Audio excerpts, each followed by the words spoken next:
Assalamu alaikum and thank you so much for tuning in to Koshur Musalman. This is our 12th podcast, and in this podcast today we'd be talking about Palestine, Kashmir, and the promise of liberation. We'd be in conversation with Dr. Muneeza Rizvi. Dr. Muneeza Rizvi is a postdoctoral fellow at the University of California, Berkeley. She received her PhD in anthropology at the University of California, Davis, and her research focuses on Islam, humanitarianism, and securitization with a focus on British Muslim involvements in the Syrian war. She is a colloquium contributor at the Umatics Institute, and her own work has appeared in Al Jazeera, Reorient, and the American Journal of Islamic Social Sciences. I want to begin this podcast with a Fatiha. But this is not the Fatiha that you and I recite in the safety and comfort of our homes. This is a Fatiha like no other. This is a Fatiha that was recited by a small Palestinian child called Hind Rajab before she became a Shaheed during the ongoing Israeli colonial war on Gaza, and she recited it during her last phone call. Every single person who has heard this Fatiha has felt moved and utterly heartbroken. But the Fatiha was such that it did not just move those on Farsh, those on the land, but it must have moved the Arsh of God as well. May the tormentors of Hind Rajab and Gaza suffer in this world and the next. Let us listen to the Fatiha of Hind Rajab. نقرأ أنا وياكي آية قرآن.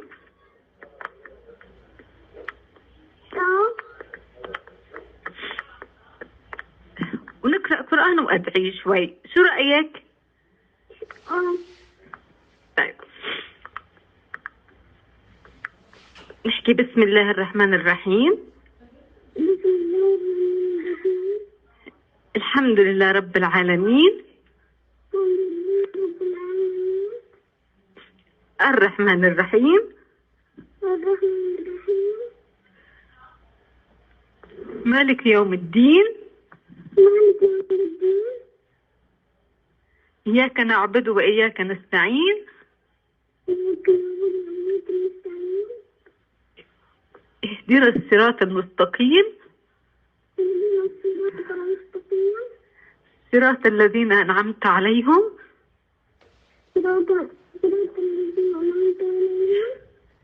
غير المغضوب عليهم ولا الضالين آمين. صدق الله العظيم. برافو عليكي، هيك حافظة. ايش يا عمري؟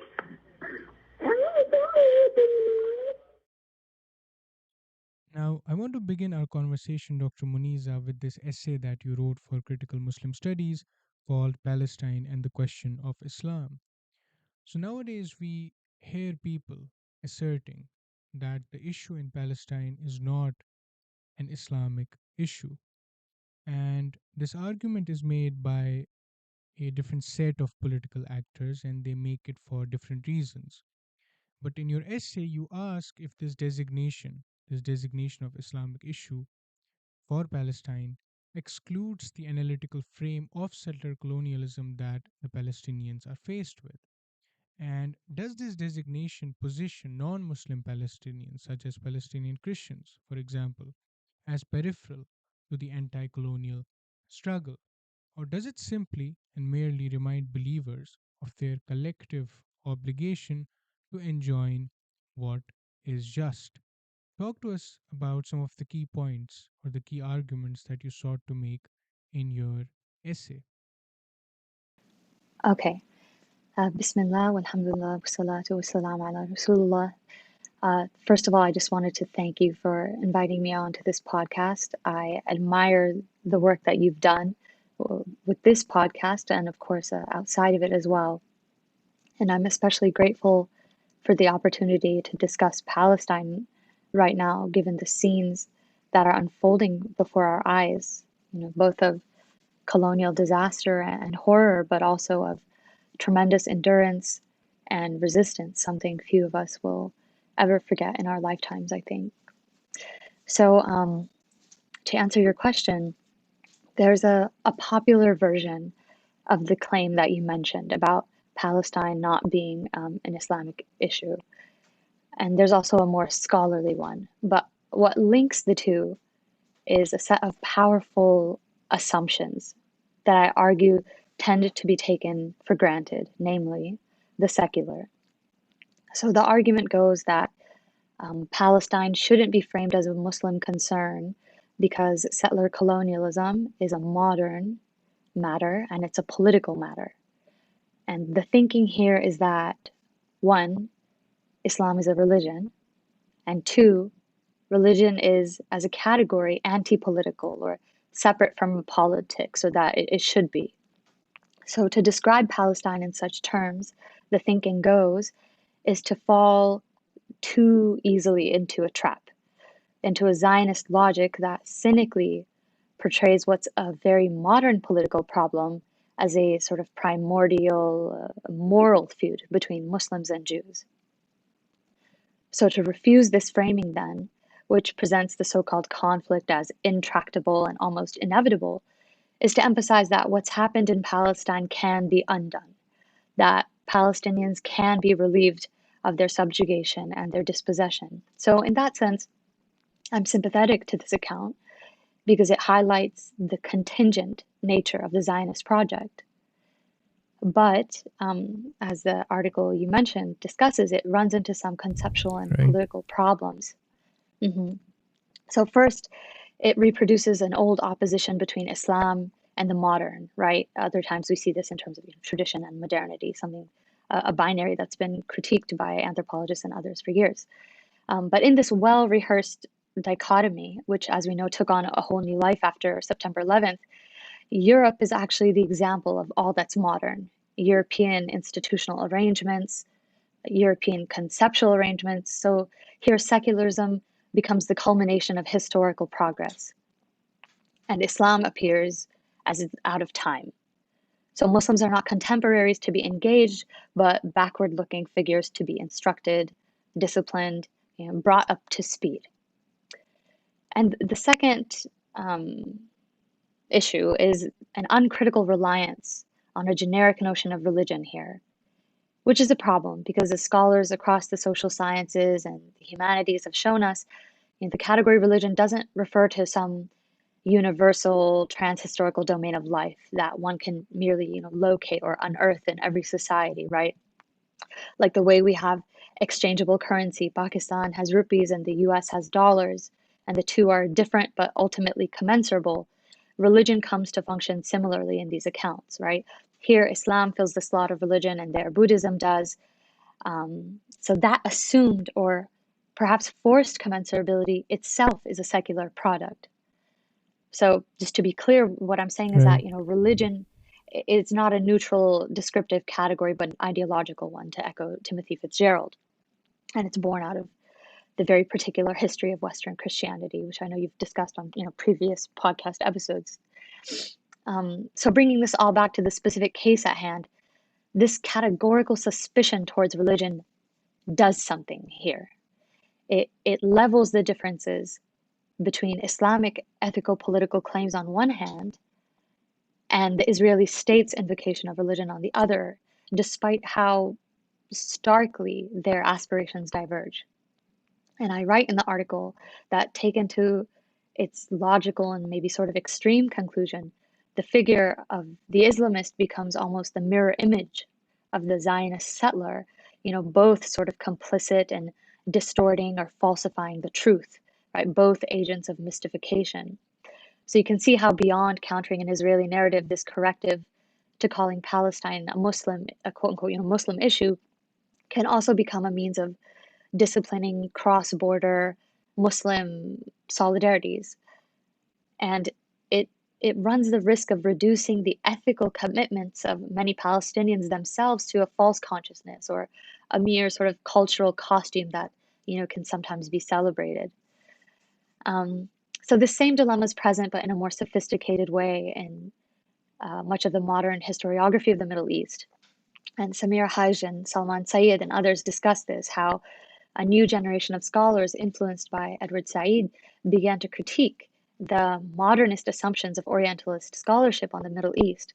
But the new body of knowledge that came out of that, um, while highly critical of Eurocentrism, of essentialism, it often reproduces old kind of secular progressivist assumptions when it comes to Islam or Islamic movements.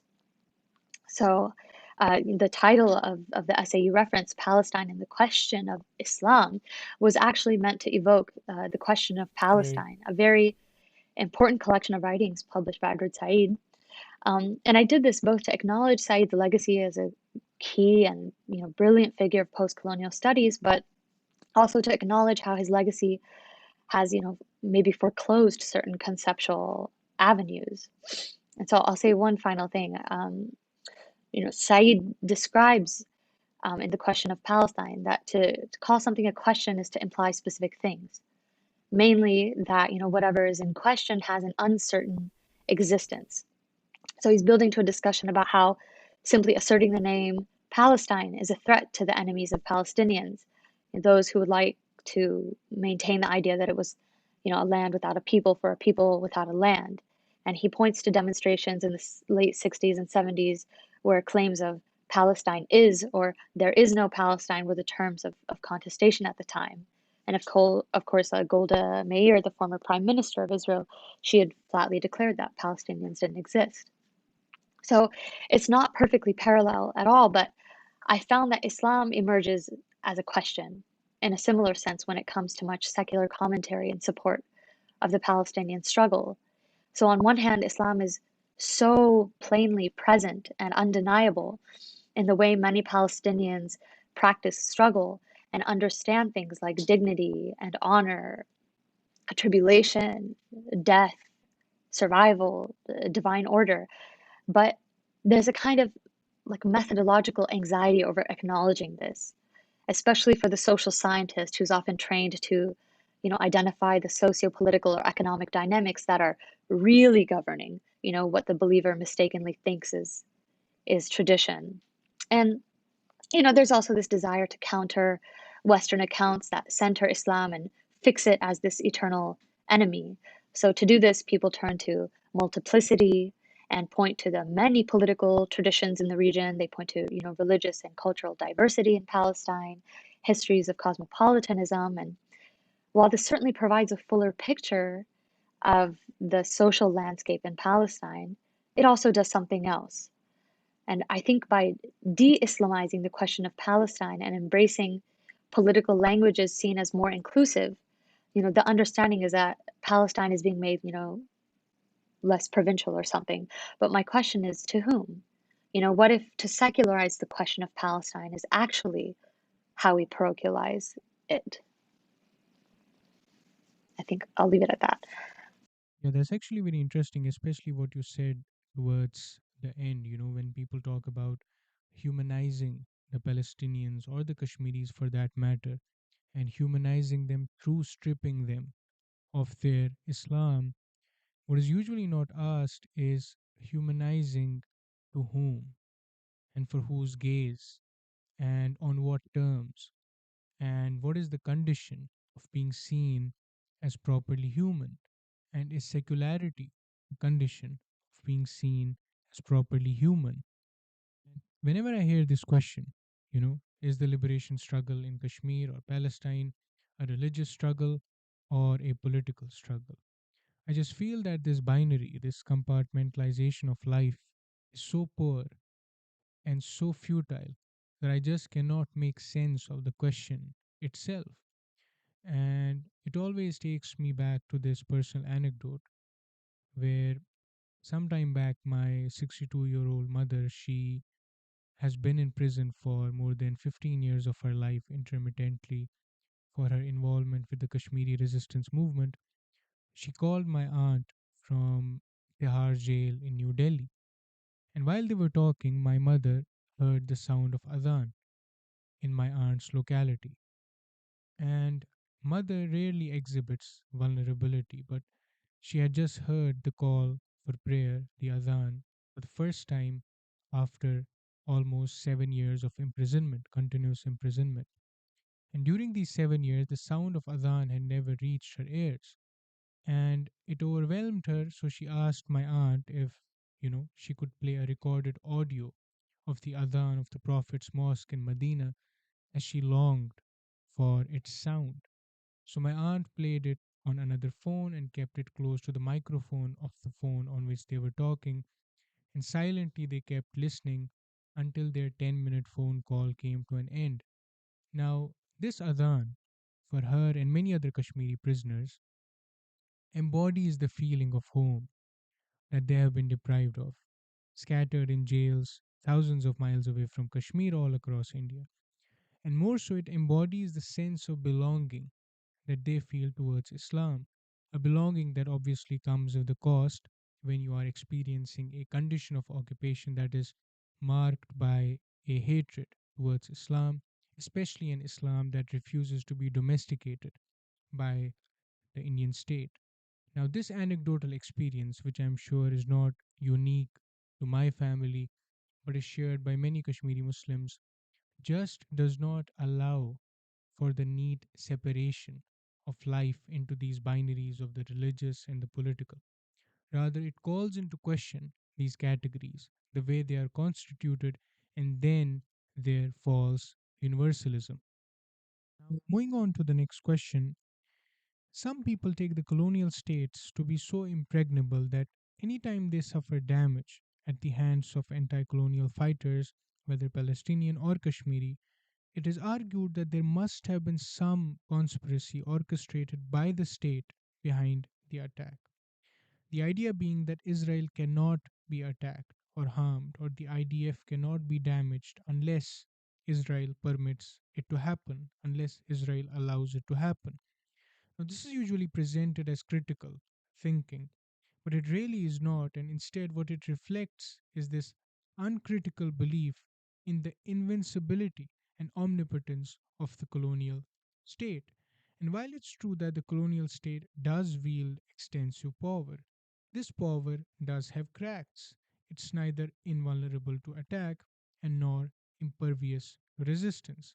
And all resistance against colonization and oppression depends on this fundamental premise, which is that the colonial state can be defeated and the resistance can prevail.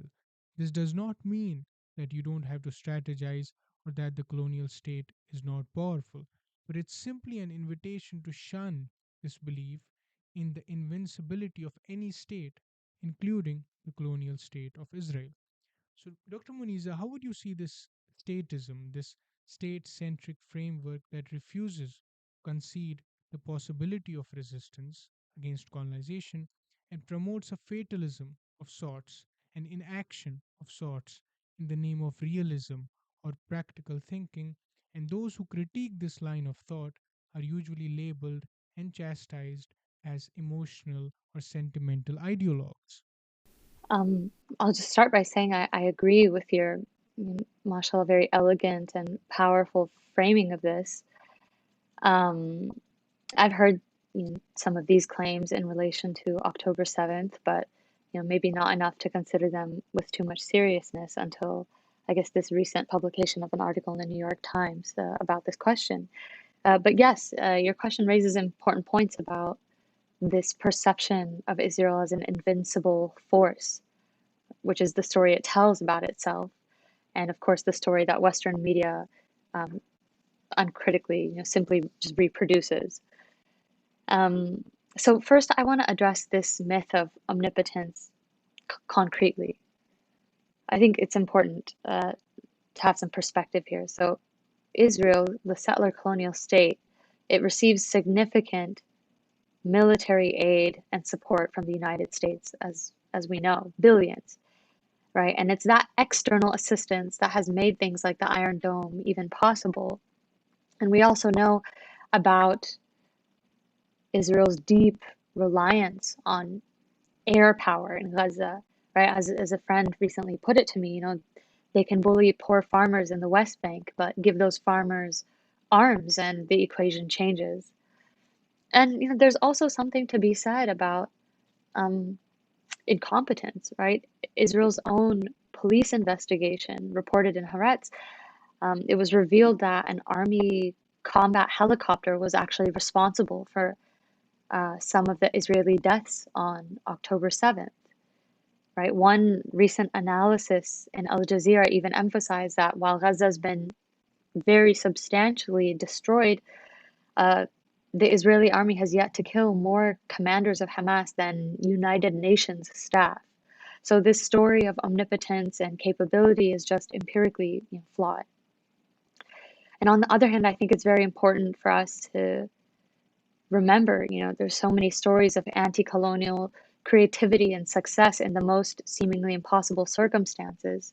We saw captives escape Gilboa maximum security prison using spoons in 2021. And many of us know about the stories of over 100 babies born with sperm that was smuggled out of Israeli dungeons in things like candy wrappers and eye drop containers and bags meant for chips. And we've seen battles in which Israeli forces have experienced major setbacks and losses despite huge asymmetries in power. The Battle of Kadama in '68, in which Palestinian fighters and Jordanian soldiers inflicted serious losses against their opponents. And the same happened in 2006 in Lebanon. So episodes like these defy this image of the Israeli state as all powerful, and it's important to remember that. But I also wanted to address your point about how this kind of fatalism you mentioned gets represented as the most pragmatic approach. I'll say that the path of so-called pragmatism, especially in Palestine, has already revealed itself to be a dead end. The route of this form of pragmatism that you described was the route of Oslo, the Oslo Accords, which gave Palestinians the corrupt Palestinian Authority and accommodation with their colonizer. And I'll also say something more general about this vision of the state as omnipotent, if I can digress for a minute. We saw very similar thinking in a different context in the United States, following the anti-racist rebellions that took off after the police murder of George Floyd, a black man who was murdered by a white police officer. So then, as always, the state's capacity for surveillance and repression was overwhelming. It was totally suffocating. But people were brave, and there were never more concessions achieved than by those who took the streets in a more organic way than, for example, the NGOs ever did. But despite this reality, the path of pragmatism seemed to be that of the NGOs, who forced to create budgets and manufacture successes to their donors and provide timelines on a regular basis. They appeared to be the only actors with a sort of documented long-term plan. But we've seen in many different contexts how this form of institutionalization, which often gets championed as the more strategic or practical approach to change, often just contains and redirects revolutionary energy. So I bring up this example because I think it's instructive more broadly. This is another thing that maybe we could talk about. This framing of the good Palestinian victim and the bad Palestinian rebel, which I ask this because in the case of Kashmir too, we find this where, just to give you, an overview, and maybe you could take it from there. So many a times what happens is that in Kashmir, whenever a gunfight takes place between the pro-freedom or pro-liberation rebels and the we call them Mujahideen. So when they fight the Indian state, many a times what happens usually is that the Indian army, especially when it fails to, get their hands on the rebels, they kill some Kashmiri non-combatant. And usually the line of, or the language in which people make a case for this non-combatant Kashmiri is by saying that he was innocent. And what many people ask then is, innocent of what? I mean, what did he not do? And I understand this when, for example, the family of the non-combatant says that he was innocent, because you can't expect them in that moment to speak in the right language. I mean, they've just lost their son. But And it for means you, something for different too. For yeah, yeah. it means something different. Yeah, Mhm. absolutely. There's a different kind of understanding at play there. Um, Mhm. but there are people who do not have this positionality, so to speak, and they tend to speak like this. So this particular Kashmiri, who has to be a few things. He has to be unarmed, first of all, and he has to Mhm. be completely, it doesn't have to be involved in any shape or form with the liberation struggle. It would be preferable if the person is a woman, but Mhm. if it's just a poor man was looking for a job, was a laborer, that just makes it better. If it makes him a better victim. And we have seen this politics of ideal victimhood in the case of Palestine as well, where people have compared, let's say, the Palestinian resistance fighters to school shooters, and Mhm. criticizing Israel for why, they're going around bombing the entire school for the sake of one school shooter. And many Mhm. a Mhm. times, many people do it to kind of make a case for, let's say, ceasefire, or not killing the Palestinian people. But there are, and the problem is that you might say this with good intentions, but just to give you an example, in the case of Kashmir, the Indian state has constructed this category that it calls overground worker. And what it means by overground worker is somebody who supports or sympathizes with or assists this rebel, right? And what Mhm. happens is that everybody is effectively an overground worker. So Mhm. you're not really helping the non-combatants, even when you actually further legitimize the demonization of the rebel, because now whenever a non-combatant is killed or imprisoned or detained or inflicted torture on, it is justified through association, right? So Mhm. this guy deserves it because he's associated to the rebel, because that part is actually conceded. Fine, you can torture the rebels, they're killable, but not the non-combatants. You're not really helping, because every non-combatant is effectively seen as a potential combatant, both by India and Mhm. Israel. So how Mhm. would you see this? Yeah, there was a recent article, and I'm forgetting the brother's name, but he's at Birzeit University, and he made a very important point, saying that the sympathy shown to Palestinians always appears proportional to their perceived inability to actually fight successfully the machinery of settler colonialism. And he says that this is because there's a kind of hidden gratification among Western intellectuals, kind of feel good sympathy. Um, I thought that was an interesting way to formulate it about proportionality. But uh, your point in general is so important because I'm thinking specifically about the captives who we saw released, uh, one after the other a few days ago. And I was thinking from the standpoint of the captive who was released, right? How they would conceptualize and how they would narrate the events of the last few weeks. And of course, we have heard many testimonies where people are, you know, outspoken in their support for the Palestinian resistance, while at the same time, of course, in a lot of pain over the losses that the people of Palestine have had to experience at the hands of the Israelis. So, I mean, this formulation, the politics of innocence, which is always ultimately about, recognition from the judge, the arbiter, the West. Um, in many ways, it's a self-defeating kind of. It involves a self-defeating political calculus that ultimately, doesn't serve actually those deploying it. Yes, I do remember reading this essay that you mentioned in the beginning of your answer, and it was indeed very brilliant and very powerful. Now, coming back to Kashmir and the solidarity and support that Kashmiris have maintained for Palestine historically and also in the present. and the solidarity between occupied populations in general, we rightfully maintain that there is immense liberative promise and potential in these solidarities. But there are also state centric dependencies that we have to take seriously.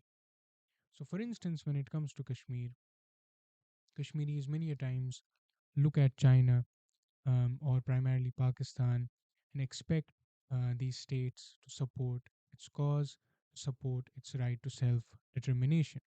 And Pakistan, with some qualifiers necessary, has supported Kashmiri right to self determination. But at the same time, Pakistan's closeness to China has meant that it looks the other way when it comes to Chinese imperialism in East Turkestan. So, when you have a Kashmiri, for instance, who goes to a space in order to talk about Kashmiri plight and Kashmiri struggle and Kashmiri cause in a space that is provided by the Pakistani state or where there is Chinese presence, this Kashmiri cannot talk about East Turkestan or the Uyghurs in this space. Silence is the cost of state centric dependency. Now, when it comes to Palestine, for instance, we also have many people in online spaces and otherwise supporting Palestinian liberation and Palestinian cause while looking the other way when it comes to the crimes of Assad in Syria. Now, this seems to be the cost of state centric dependency. So, even as we maintain rightfully that these struggles in Palestine, in Kashmir, hold immense liberative promise and potential, we also have to see the limitations that come with these struggles operating in a terrain, in a world that is not of their own making. In other words, what I'm trying to say is that we have this very unfortunate state of being where Muslims, especially oppressed populations, they find themselves in the state of being where when they have to look for support, you know, in their struggle, that support comes from places that then also give you a certain baggage that you have to take care of in case you want to continue receiving the support that you are receiving.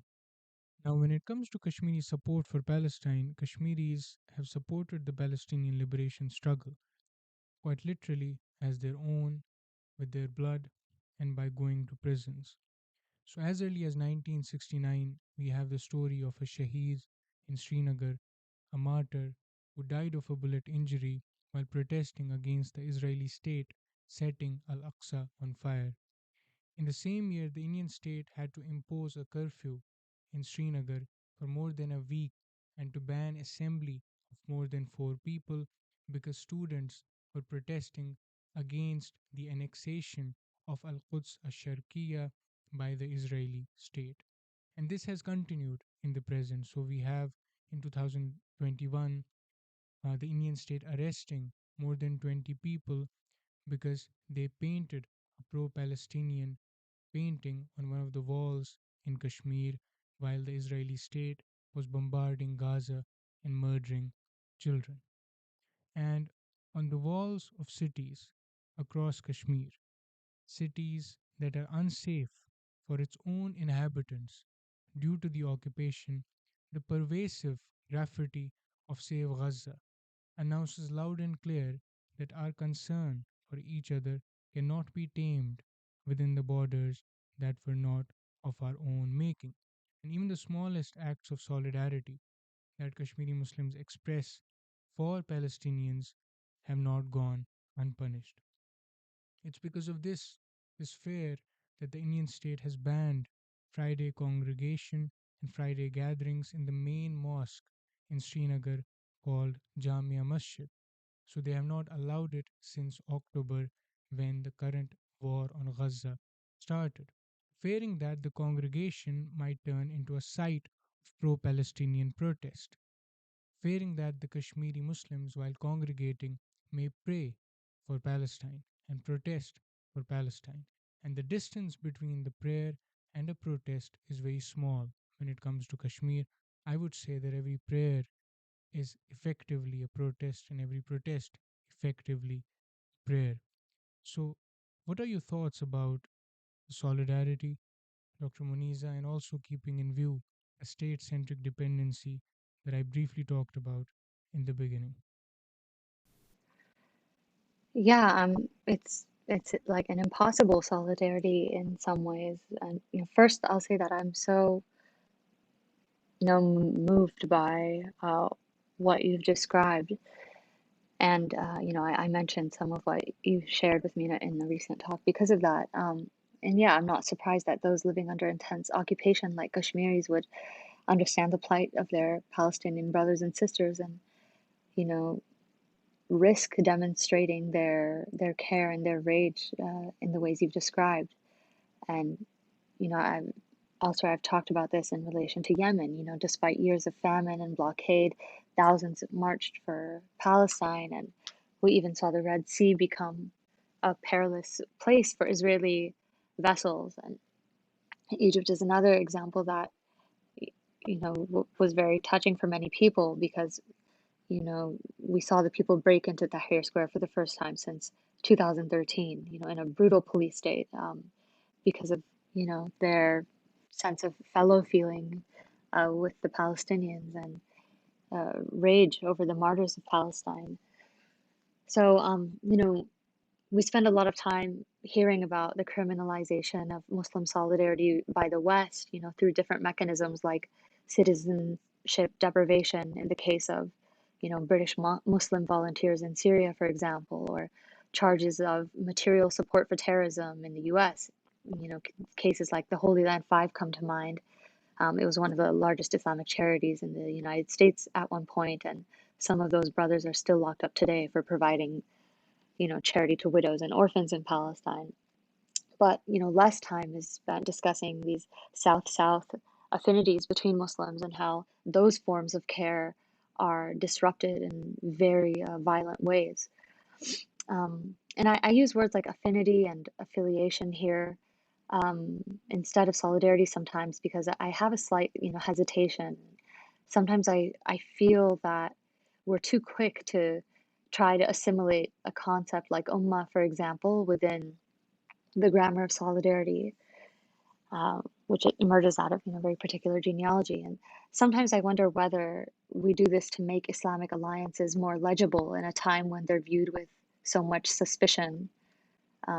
For example, I wonder whether, making jihad legible within the rubric of solidarity, right? Recent work has framed it as a form of pan-Islamic solidarity.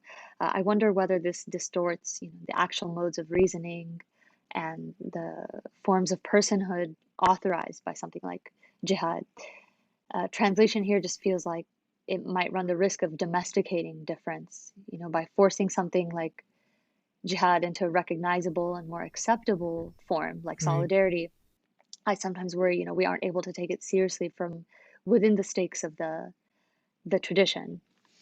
Um, and forgive me for digressing, but this is something I've been thinking about a lot. That this is especially striking because one could say solidarity is a crucial ideology of liberalism. This becomes clear when we compare sort of two concepts of body. So on one hand, we know the hadith, the Prophet ﷺ says, the believers are just like one body. When one of the limbs suffers, the whole body responds with wakefulness and fever. So this hadith about the ummah is interesting because it shows how a believer is supposed to maintain a very attentive orientation towards, his co-religionists. But we understand this attentiveness to the other is mediated by a kind of attentiveness to God, or more precisely, one's subordination to the external authority of God. So here, care for another believer, is inextricable from an ethical striving, from embodying the subjectivating norms of a tradition. And then on the other hand, let's consider Rousseau, the Enlightenment philosopher's notion of the moral collective body, a concept that critically shapes our modern conception of solidarity. This body is a collection of individual wills. And while these individual wills eventually supersede themselves in the creation of a general will, this general will itself, ultimately creates the conditions for individual self-realization, kind of like a loop. So this entangling of self-realization with individual autonomy is a unique contribution of the liberal tradition, as Saba Mahmoud has famously reminded us. So unlike the forms of striving for the sake of Allah that I discussed in relation to Ummah, central in Rousseau's moral collective body is this role of autonomous will. And this legacy is vivid in both of the kind of dominant understandings of solidarity that we encounter these days. And cut me off if I'm saying too much about this. But so on one hand, No, you please know, go. so on one hand, solidarity is taking someone else's troubles as your own. This is sort of in the dominant usage. So here it appears animated by compassion, by kind of self-sacrifice for another. And then in the more radical iterations, I've been seeing more often actually, as of late, solidarity is an explicit rejection of this kind of asymmetry. And it's powerful precisely because it's built on shared stakes and different parties sort of intersecting interests. But both poles of solidarity, one which grants recognition to the other in suffering, and the second one, which um, highlights overlapping self interest, both register as solidarity insofar as actors behave of their own accord, right, autonomously. So collectivities held together by subordination or submission, for example, might form a unity, but not solidarity. And so I just think there's plenty to say on how this emphasis on autonomy is linked to solidarity's sort of paradigmatic suspicion towards religion. Um, I bring this up because of my own research. I think about British Muslim volunteers in Syria and the ways that form of solidarity, it's not quite, that form of care is not quite admissible as solidarity. But as I was saying, so during the French Revolution, solidarity becomes this colloquialized version of fraternity from the slogan, liberty, equality, fraternity. And in that context, the Catholic Church was a symbol of the old regime's corruption. And then we can see this relation later too in Marxist internationalists to deploy solidarity in the context of class solidarity. And here religion appears epiphenomenal, a kind of like a form of ideology that masks the very real hardships of life under capitalism. So what I'm trying to say in so many words is that against this common sense assumption that solidarity is indifferent to religion or innocently incorporates it, I wonder if it might be more accurate to say that solidarity involves a normative conception of religion, one that may be as regulatory as it is maybe unifying or ecumenical.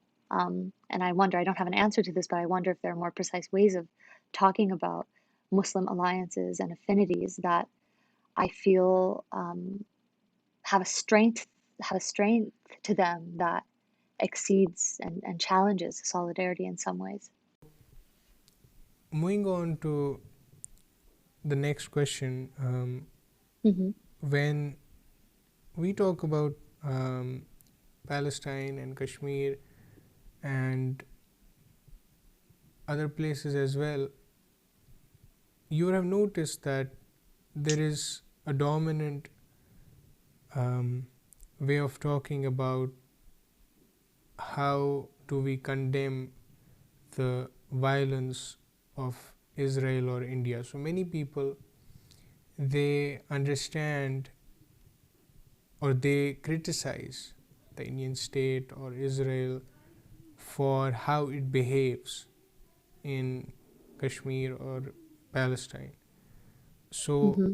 for example, they are criticized for the human rights violations that they're carrying out, right? So, for the extrajudicial executions, Mm-hmm. meaning that the kind of violence that is outside the law, and the law itself is not seen as Mm-hmm. violent, or it's not seen as a manifestation of the colonial power or the colonial subjection. So many people, for example, when they talk about Kashmir, I don't know if it's the same case with Palestine, they say that it's the problem is lawlessness, right? And Mm-hmm. that is how they Mm-hmm. understand the problem to be. For them, the problem is that there is not enough law, or that there's not a proper upholding of law. Mm-hmm. And because there's lawlessness, there's violence. and there's Mm-hmm. this whole discontentment. And this usually then results in this discourse where you are telling the state to behave, and the Yeah. question then does not seem to be one of, whether there should be a subjection to this state's power, but rather the question seems to be on the modalities of how the state is ruling, right? So Mm-hmm. they Mm-hmm. the focus does not seem to be on why are these people subjected to this particular formation of power, but rather it seems to be that the state is dispossessing them and the state is taking Mm-hmm. away from them. And what you're really asking then is for the state to give to the people and to not dispossess them and to engage in this politics of life, right? So that is posited as the solution, right? The state has to be good to the people. India has to be kind to Kashmiris. It has to be generous towards them. It has to give them jobs and employment and a good standard of life, so on and so forth. Mm-hmm. And Mm-hmm. even when it is recognized that the state might have committed an act of, let's say, what's called as human rights violation, then that is still also understood as an individual thing. So now the state's responsibility is to prosecute the individual who committed it, right? Let's Mm-hmm. say a particular act of Indian state has used rape as a weapon of war. So when Kashmiri women is subjected to that, now all the organizations and all the major institutions throughout the world, they would, if they talk about it, which is they don't even talk about it, but let's say if they talk about it, then they would ask the Indian state to put that army man on trial and to punish him. Mm-hmm. And what that does is that it simply reinforces the power of of the occupying state, because now the occupying state is the dispenser of quote unquote justice, right? Mm-hmm. Because Mm-hmm. it not only now has the responsibility to not oppress, but now it has the responsibility to also deliver justice to the people that it has occupied. And failing to Mm-hmm. do that, it is subjected to criticism for that, failing to provide justice. It seems to be the Mm-hmm. case then that when it is almost as if a child expresses resentment towards his father when the child feels that he's wronged by his father, Um. right? So the question is never about I'm not your child. It's just that you ought to treat me better, right? You ought to Mm-hmm. treat me better. So even when the child is protesting, he's not eating, he's threatening that he's going to leave the home, but he is still in that relationship where he is the child and the father is the father, right? So many people talk about the Palestinians and the Israel or Kashmiris and India in a similar way, where one Mm-hmm. is blamed for not fulfilling their duties towards the other in a proper manner. So how would you see this Mm-hmm. discourse of human rights violations? Because it seems to be very pervasive, but you would be more aware than me that there are very strong critiques of this language of human rights and how, as opposed to providing justice to the colonized people, which this discourse seems to be inherently incapable of doing. What it does instead Mm-hmm. is that it further reinforces these relationships and structures of domination, while engaging in on and off criticism that really does not translate into any liberative uh, future for these people. Yes. You've laid that out so carefully. I almost don't know, what is left to add, but I agree with your framing. And, more recently, we constantly hear from Zionists that Israel has a right to defend itself, that phrase. And, Palestinian legal scholars who understand international law much better than I do have highlighted how within the legal domain itself, this is, absurd to say because Gaza and the West Bank are not foreign countries, but internationally recognized as occupied territories. They have, the formal status of being under military occupation. So, and I've been hearing this a lot lately, given the status, the Israeli state actually has an obligation to maintain the security and normality of life in the two territories. But even saying this out loud sounds so vulgar, right? Calling on Israel to protect Palestinians when, of course, Israel's settler colonial project is precisely what creates Palestinian death and dispossession. So what I'm trying to say is that, continually dwelling on Israel's deviations from international law, what we see a lot in everyday discussions, isn't particularly useful. So, rather than questioning the settler colonial relation itself, uh, we fall into this like black hole of endless, specialized legal debate over how exactly the occupier should maintain his occupation, or whether he's right when he says he isn't even occupying, but merely administering, for example, right? Well, you talked about this in terms of different modalities of occupying. And so we saw this dynamic with the growth of the human rights industry in Palestine after the Oslo Accords, how it supplanted the spirit of the first Intifada. So sort of revolutionary, militant energies were redirected into technocratic expertise. And, these kinds of legal avenues can certainly distract and obfuscate the fundamental antagonism in question between colonizer and colonized, but it also does something much more sinister than, merely distract. International law's air of authority can almost sanitize violence, right? Lending it this appearance of being rational, measured, carefully calibrated, and also contestable, right, through appropriate channels if necessary. And, um, A.L. Wiseman argues something similar about calculations of lesser evil and logics of harm mitigation in the context of humanitarian violence. He says that, these kinds of calculations actually sustain subjugation and elaborate it. And Samar Ismail also provides a kind of interesting way to think about the law in this sense as well. So in juridical humanity, she actually rethinks this usual idea that I'm seeing, on the news and in the streets these weeks. She, she rethinks this idea that colonialism subjugates merely by excluding the colonized from humanity. Instead, she actually examines in the context of Egypt how colonial law incorporated peoples within humanity and how this was a form of domination and something that came with the simultaneous ability to dehumanize by withdrawal of law.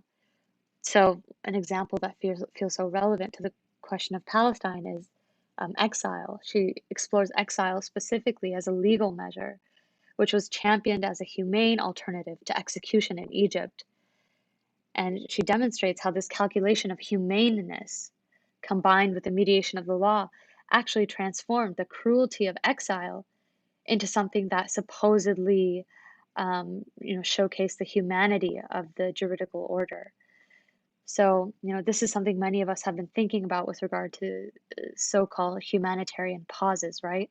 What does it mean to call a brief pause in total Yeah. settler colonial obliteration humanitarian? What does that actually do? Yeah. We should absolutely refuse this kind of political calculus.